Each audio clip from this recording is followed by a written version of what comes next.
This story is called Sheila, Shallot.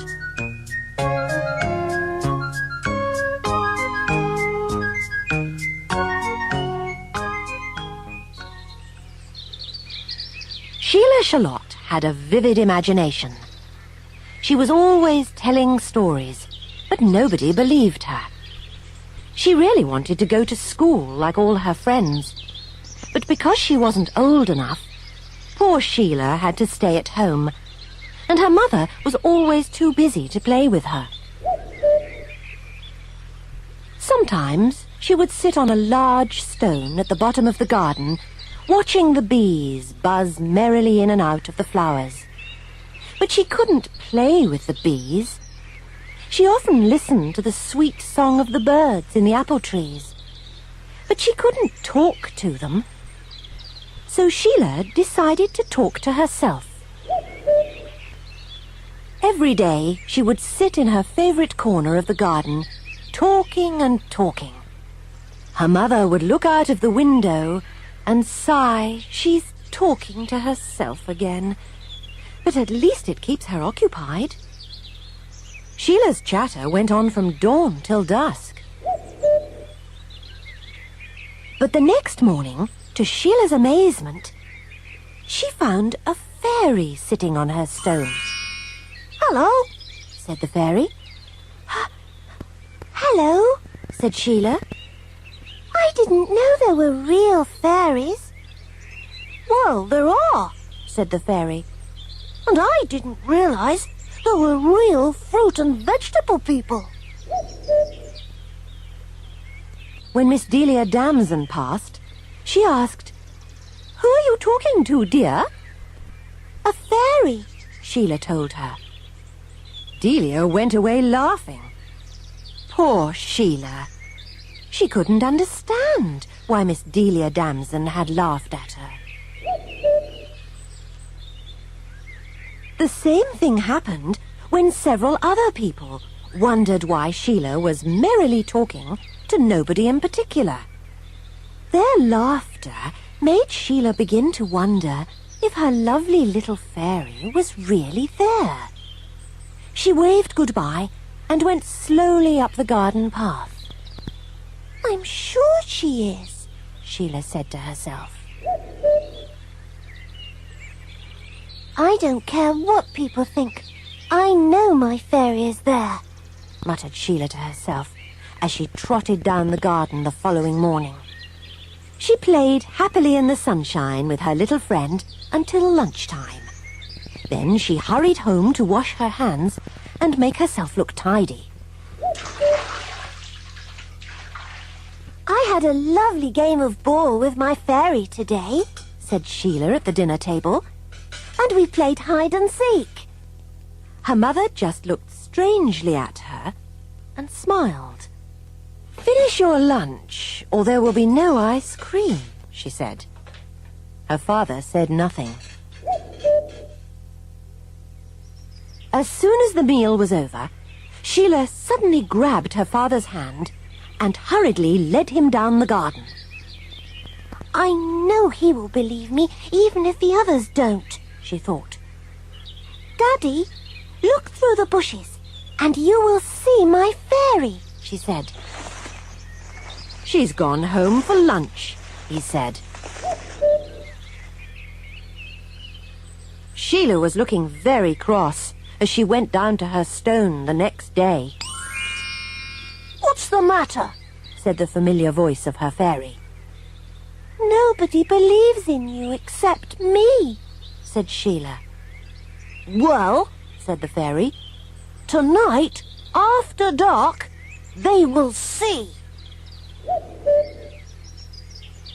"We'll never hear the last of it if we don't go," said Sheila's mother, as her daughter led them carefully down the garden path after dark. "Look through the bushes," said Sheila. They all peered through, and to their amazement saw not one, but about 30 fairies dancing. Good gracious, they all said. She really didn't make it up.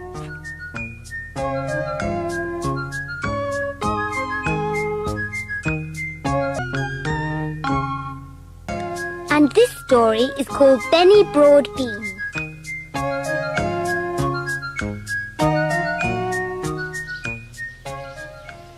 Benny Broadbean was a real boy bean. He loved the garden and took a great interest in everything that went on there. The birds, the insects, the worms and the grubs. He knew them all by name, and they all knew him. You can imagine his surprise then, when one morning early in spring, he came across some horrible-looking jelly in the small garden pond. It was a cluster of round jelly balls with black dots in the middle. Ugh, he thought. I wonder who put that there. I must keep an eye on it. And that is exactly what he did. Each morning, he would peep into the water and inspect the jelly. For several days, nothing happened. The jelly didn't move or make a noise. The goldfish didn't eat it, and the birds didn't eat it. This certainly is a mystery, thought Benny.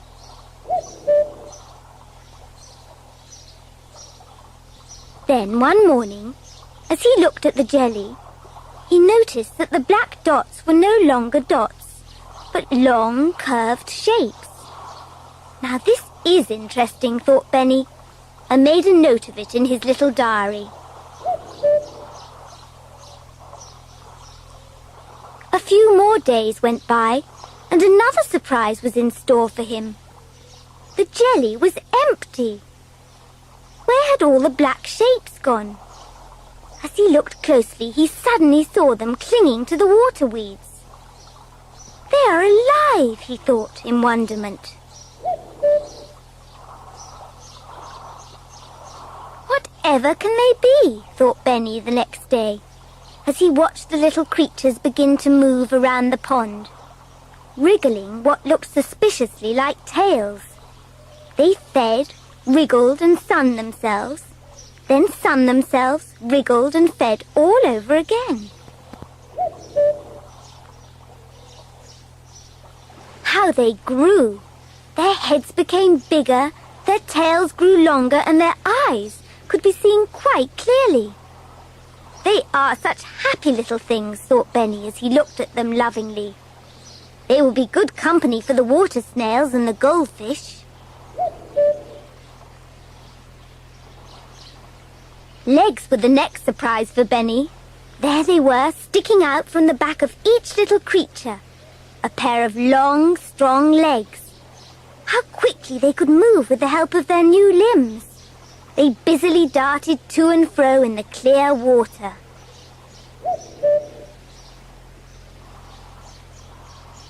Benny's diary was becoming very full because of all the changes in these strange creatures. Surely they won't change again, he thought. But they did. Next came arms, ending in beautiful hands, and certainly their tails were growing shorter. Benny hardly dared to leave the pond in case he missed anything. I don't believe it, said Benny out loud when he looked into the water one day. No tails! The creatures had certainly lost their tails and were scuttling along in the mud at the bottom of the pond. Whatever next, thought Benny. But the biggest surprise was yet to come. The following day, Benny came to the pond as usual. He gazed unhappily into the water when he quickly realized that his precious creatures had gone. Oh dear, he sighed. Now I shall never know what they were. Wiping a tear from his eye, he turned away, and there on a stone beside him sat one of his creatures. Yes, that's right. A fat green frog.